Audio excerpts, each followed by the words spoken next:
as we gather here, the 45th President of the United States.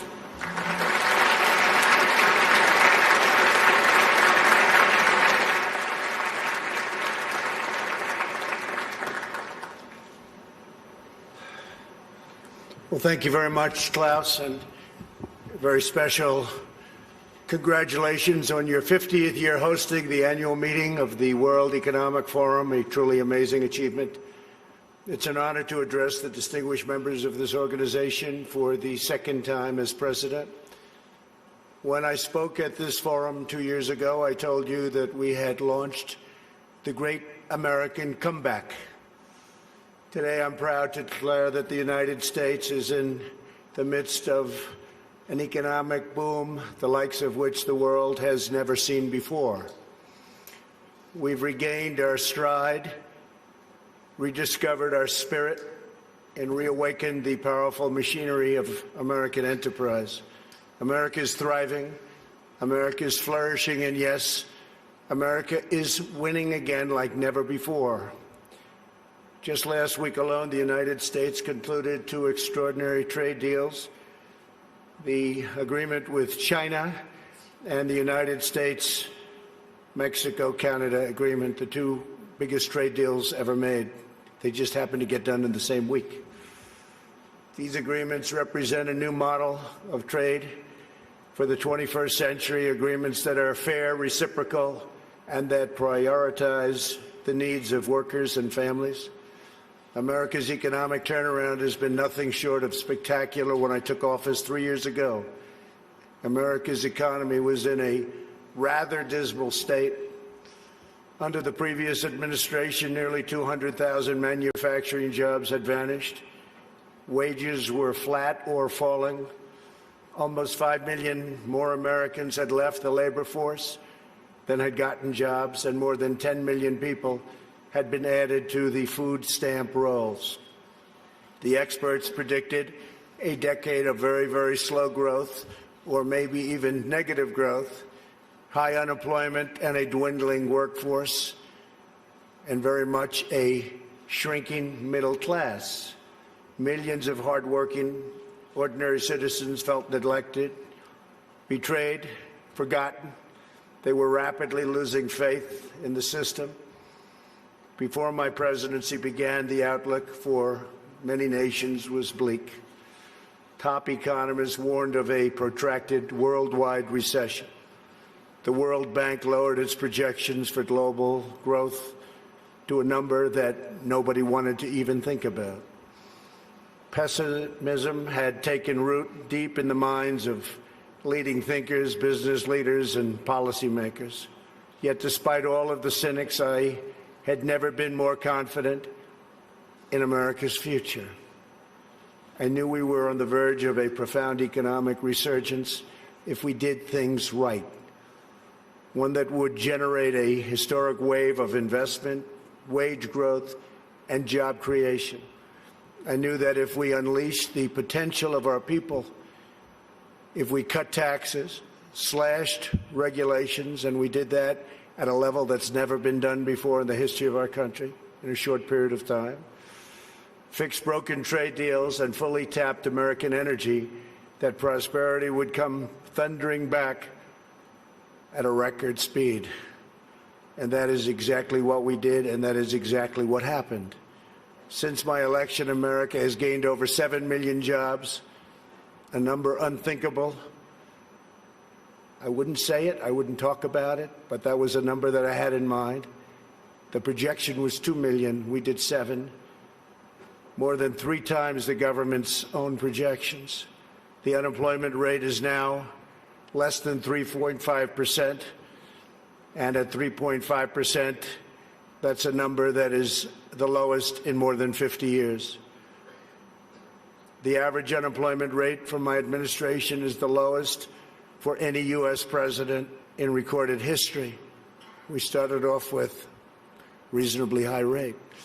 For the first time in decades, we are no longer simply concentrating wealth in the hands of a few. We're concentrating and creating the most inclusive economy ever to exist. We are lifting up Americans of every race, color, religion, and creed. Unemployment rates among African Americans, Hispanic Americans, and Asian Americans have all reached record lows. African American youth unemployment has reached the lowest it's ever been in the history of our country. African American poverty has plummeted to the lowest rate ever recorded. The unemployment rate for women reached the lowest level since 1953, and women now comprise a majority of the American workforce. That's for the first time. The unemployment rate for veterans has dropped to a record low. The unemployment rate for disabled Americans has reached an all-time record low. Workers without a high school diploma have achieved the lowest unemployment rate recorded in U.S. history. Wages are rising across the board, and those at the bottom of the income ladder are enjoying the percentage by far largest gains. Workers' wages are now growing faster than management wages. Earnings growth for the bottom 10% is outpacing the top 10%, something that has not happened. Paychecks for high school graduates are rising faster than for college graduates. Young Americans just entering the workforce are also sharing in America's extraordinary prosperity. Since I took office, more than 2 million millennials have gotten jobs, and their wages have grown by nearly 5% annually, a number that was unthinkable. Nobody would have ever thought it was possible 3 years ago. A record number of Americans between the ages of 25 and 34 are now working. In the 8 years before I took office, over 300,000 working-age people left the workforce.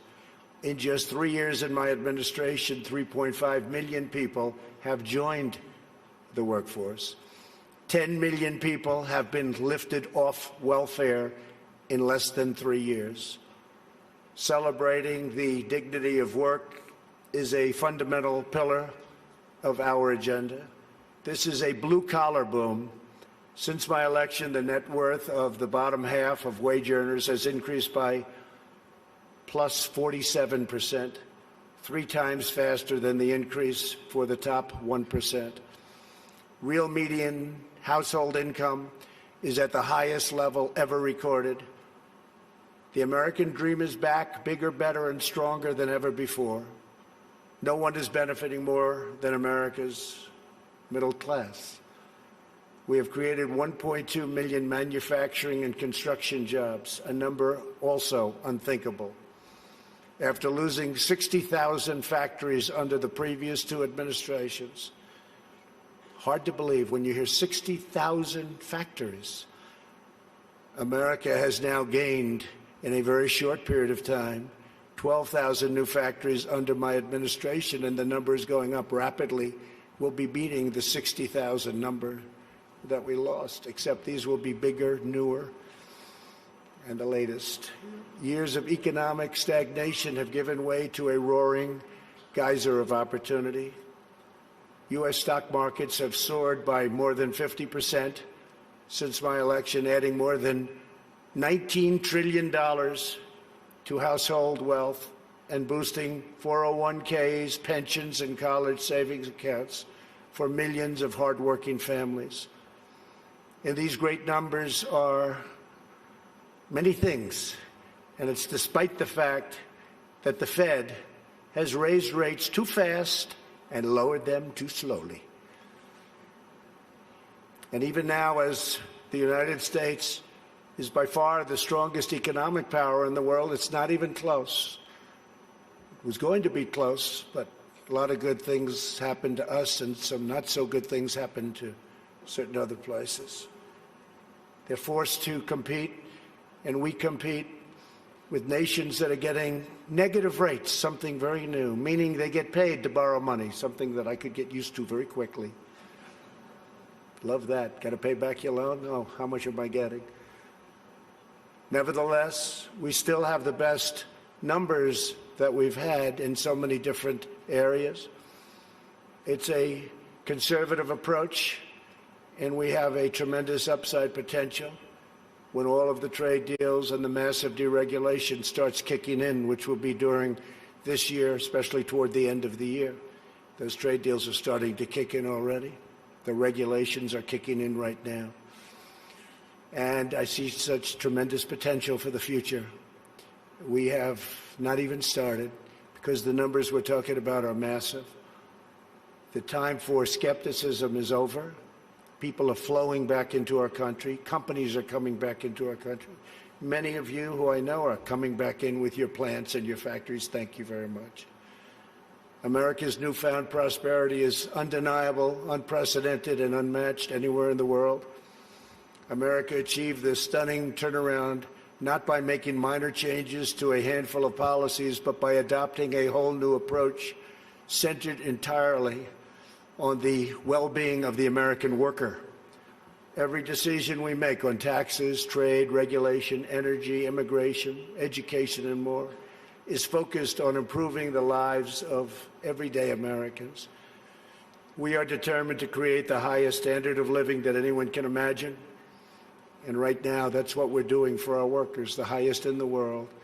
And we're determined to ensure that the working and middle class reap the largest gains. A nation's highest duty is to its own citizens. Honoring this truth is the only way to build faith and confidence in the market system. Only when governments put their own citizens first will people be fully invested in their national futures. In the United States, we're building an economy that works for everyone, restoring the bonds of love and loyalty that unite citizens and powers nations. Today, I hold up the American model as an example to the world of a working system of free enterprise that will produce the most benefits for the most people in the 21st century and beyond. A pro-worker, pro-citizen, pro-family agenda demonstrates how a nation can thrive when its communities, its companies, its government, and its people work together for the good of the whole nation. As part of this new vision, we passed the largest package of tax cuts and reforms in American history. We doubled the child tax credit, benefiting 40 million American families and lifting 650,000 single mothers and their 1 million children out of poverty, and out of poverty quickly. We passed the first ever tax credit for employers who provide paid paternal leave for employees earning $72,000 or less annually, and passed paid family leave for government employees as a model for the country. We made child care much more affordable and reduced or eliminated child care wait lists all across the nation. Our child care reforms are supporting working parents and ensuring their children have access to high-quality care and education, all of which they very much deserve. We lowered our business tax from the highest in the developed world down to one that's not only competitive, but one of the lower taxes. We created nearly 9,000 opportunity zones in distressed communities where capital gains on long-term investments are now taxed at zero, and tremendous wealth is pouring into areas that for 100 years saw nothing. The 35 million Americans who live in these areas have already seen their home values rise by more than $22 billion. My administration has also made historic investments in historically black colleges and universities. I saved HBCUs. We saved them. They were going out, and we saved them. We're removing roadblocks to success and rewarding businesses that invest in workers, families, and communities. We've also launched the most ambitious campaign in history to reduce job-killing regulations. For every new regulation adopted, we are removing 8 old regulations, which will save an average of American households about $3,100 per year. It was going to be for every one, we do 2, but we were able to lift that to 8, and we think that's going to go quite a bit higher. We still have a way to go. Today, I urge other nations to follow our example and liberate your citizens from the crushing weight of bureaucracy. With that, you have to run your own countries the way you want. We are also restoring the constitutional rule of law in America, which is essential to our economy, our liberty, and our future. And that's why we've appointed over 190 federal judges, a record, to interpret the law as written. 190 federal judges, think of that, and 2 Supreme Court judges. As a result of our efforts, investment is pouring into our country. In the first half of 2019, the United States attracted nearly 1/4 of all foreign direct investment in the world. Think of that. 25% of all foreign investment all over the world came into the United States, and that number is increasing rapidly. To every business looking for a place where they are free to invest, build, thrive, innovate, and succeed, there is no better place on earth than the United States. As a central part of our commitment to building an inclusive society, we established the National Council for the American Worker. We want every citizen, regardless of age or background, to have the cutting-edge skills to compete and succeed in tomorrow's workplace. This includes critical industries like artificial intelligence, quantum computing, and 5G. Under Ivanka's leadership, who's with us today, our pledge to America's workers has become a full-blown national movement with over 400 companies committing to provide new job and training opportunities to already very close to 15 million American students and workers. 15 million. America is making sweeping changes to place workers and their families at the center of our national agenda. Perhaps the most transformative change of all is on trade reform, where we're addressing chronic problems that have been ignored, tolerated, or enabled for decades. Our leaders did nothing about what happened to us on trade. Before I was elected, China's predatory practices were undermining trade for everyone, but no one did anything about it except allow it to keep getting worse and worse and worse. Under my leadership, America confronted the problem head-on. Under our new Phase 1 agreement, Phase 2 is starting negotiations very shortly. China has agreed to substantially do things that they would not have done, measures to protect intellectual property, stop forced technology transfers, remove trade barriers and agricultural goods and on agricultural goods where we were treated so badly, open its financial sector totally, that's done, and maintain a stable currency, all backed by very, very strong enforcement. Our relationship with China right now has probably never been better.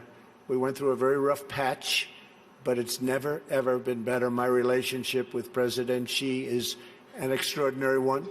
He's for China, I'm for the U.S., but other than that, we love each other. Additionally, China will spend an additional $200 billion over 2 years on American services, agriculture and energy, and manufactured goods. So we'll be taking in excess of $200 billion, could be closer to $300 billion when it finishes.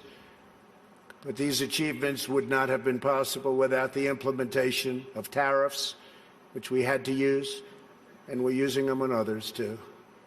And that is why most of our tariffs on China will remain in place during the Phase 2 negotiations.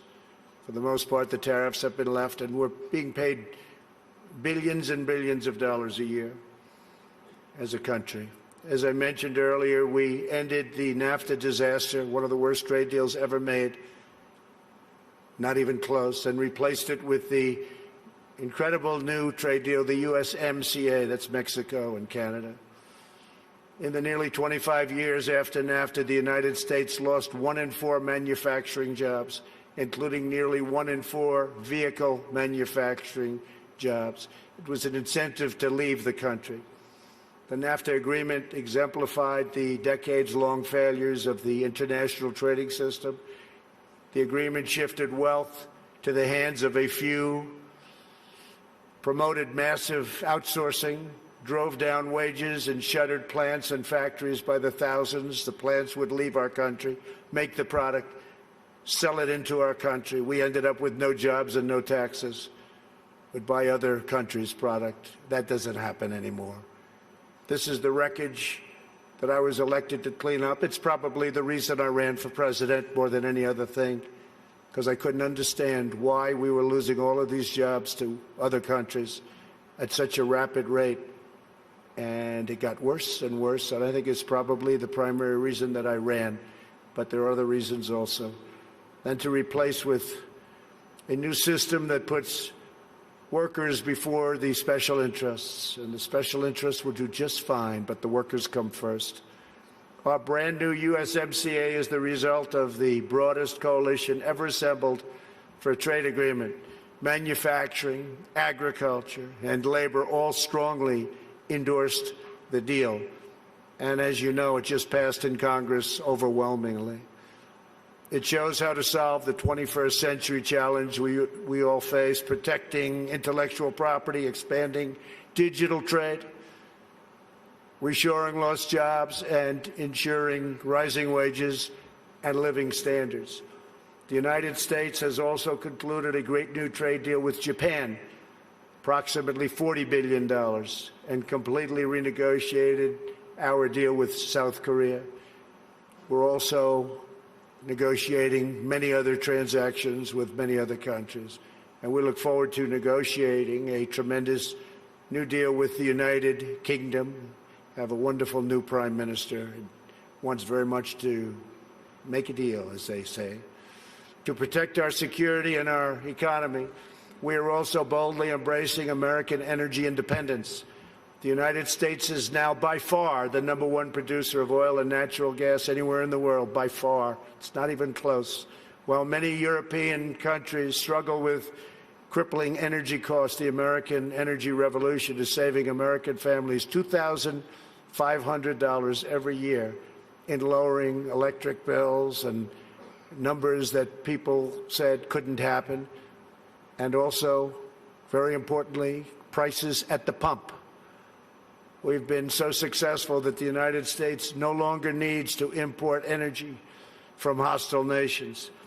With an abundance of American natural gas now available, our European allies no longer have to be vulnerable to unfriendly energy suppliers either.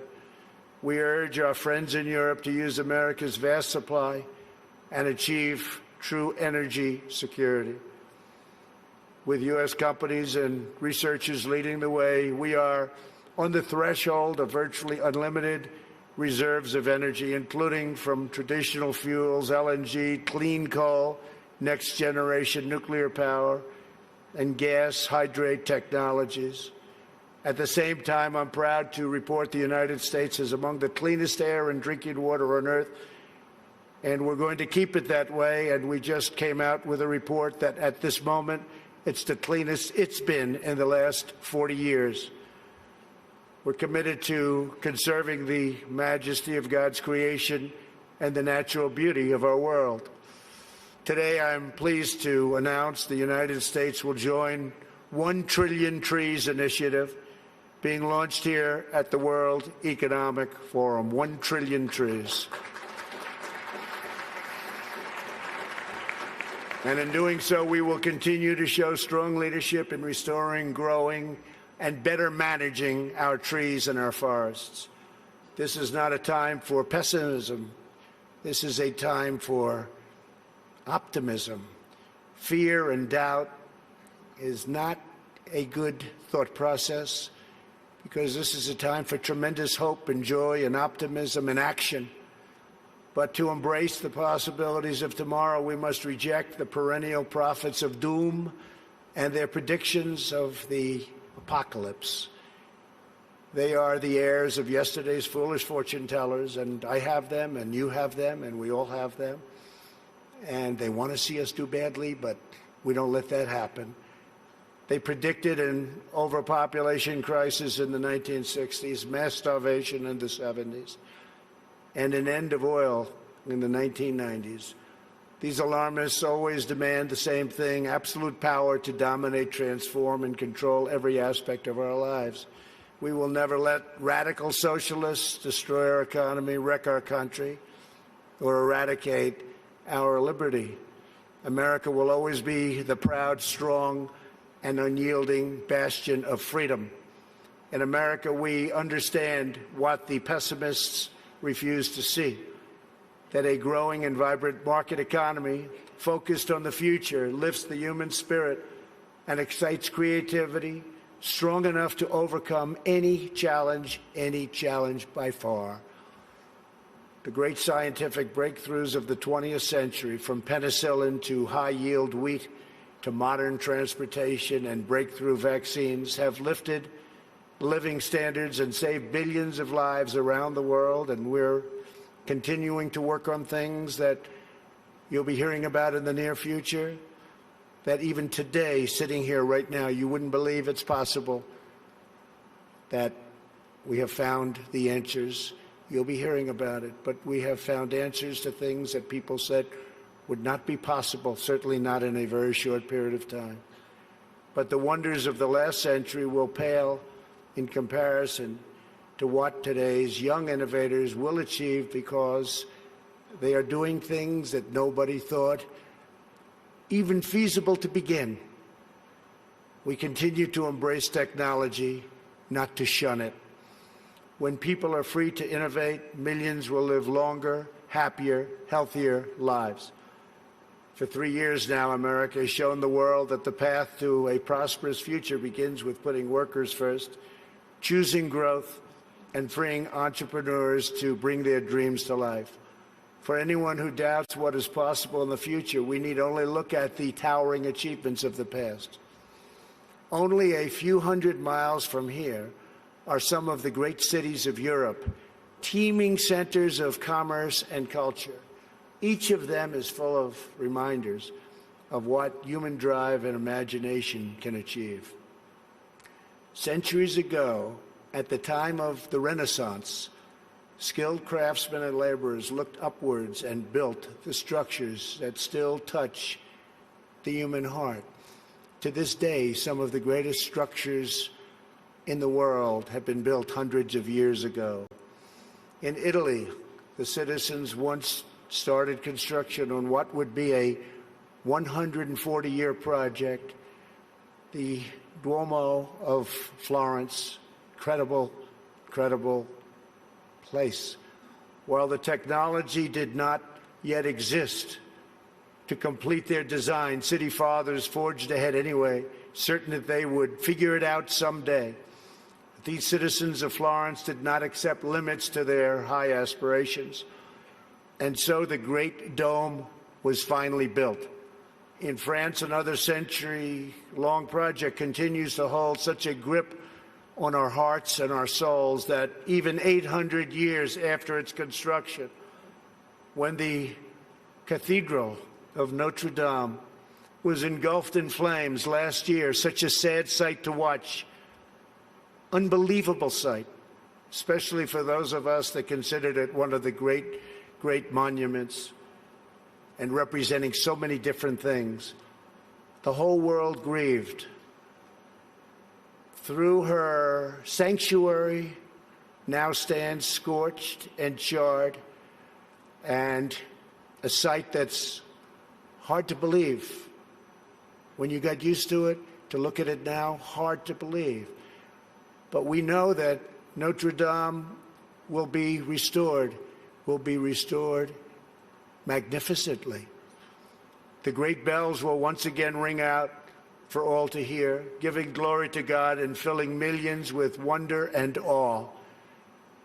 The cathedrals of Europe teach us to pursue big dreams, daring adventures, and unbridled ambitions. They urge us to consider not only what we build today, but what we will endure long after we are gone. They testify to the power of ordinary people to realize extraordinary achievements when united by a grand and noble purpose. So together we must go forward with confidence, determination, and vision. We must not be timid or meek or fearful, but instead we must boldly seize the day and embrace the moment. We have so many great leaders in this room, not only business leaders, but leaders of nations. And some are doing such a fantastic job. We work together very closely. We will draw strength from the glories of the past, and we will make greatness our common mission for the future. Together, we will make our nations stronger, our countries safer, our culture richer, our people freer, and the world more beautiful than ever before. Above all else, we will forever be loyal to our workers, our citizens, and our families, the men and women who are the backbone of our economies, the heart of our communities, and the soul of our countries. Let us bring light to their lives one by one and empower them to light up the world. Thank you very much. God bless you. God bless your countries, and God bless America. Thank you. Thank you very much.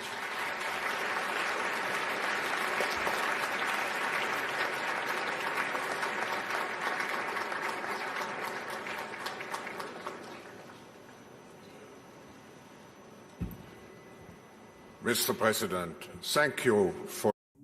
Okay, we've just been listening to President Trump address the World Economic Forum. We're going to turn back to the day's news after a quick break. This is CBSN, CBS News, always on.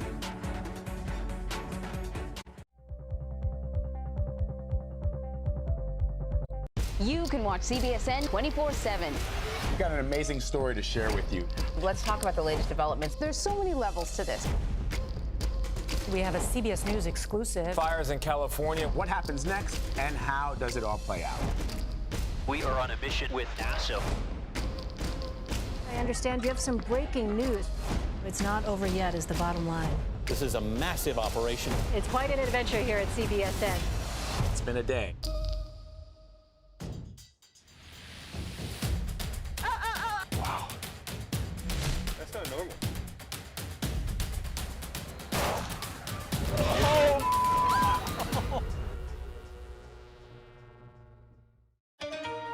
Our nation's capital, decisions are made here that affect all of us. So join us every evening as we bring you CBS News original reporting from around the world while keeping our eye on what's going on right here in Washington.